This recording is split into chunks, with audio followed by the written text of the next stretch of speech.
नमस्कार. श्री स्वामी समर्थ सगळ्यांना. प्रियंकास किचनमध्ये आपले सगळ्यांचं मनापासून खूप खूप स्वागत करते.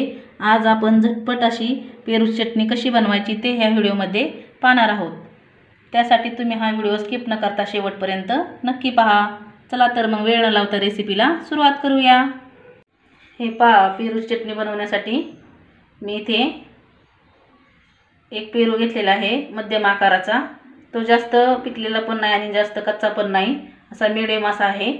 आता आपण चटणी बनवण्यासाठी साहित्य पाहू. इथे मी 4 ते 5 पुदिन्याची पानं घेतलेली आहेत. 2 हिरव्या मिरच्या घेतलेल्या आहेत. हे तिखटवाले आहेत म्हणून मी 2च घेतलेले आहेत. अर्धा इंच आलं घेतलेलं आहे. भरपूर अशी हिरवी कोथिंबीर घेतलेली आहे बारीक चिरून. चवीपुरतं मीठ घेतलेलं आहे. तुम्ही तुमच्या आवडीनुसार तिखट आणि मीठ घेऊ शकता. आता ह्या पेरूच्या आपल्याला काप करून घ्यायचे आहेत. हे पहा, अशा बारीक फोडी करून मी या पेरूच्या बिया काढून घेतलेल्या आहेत. अशाच पद्धतीने आपल्याला सगळे काप करून एकदम बारीक तुकडे करून घ्यायचे आहेत.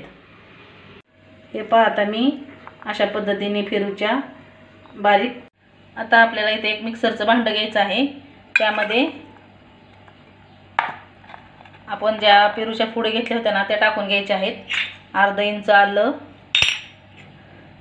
2 हिरव्या मिरच्याचे मी तुकडे करून घेतलेले आहेत बारीक असे. 5-6 पुदिन्याची पानं टाकली नाही की आपल्या चटणीला एकदम छान चव येते. मला शेंगदाणे आवडतात चटणीमध्ये, त्यामुळे मी 2-4 शेंगदाणे टाकलेले आहेत.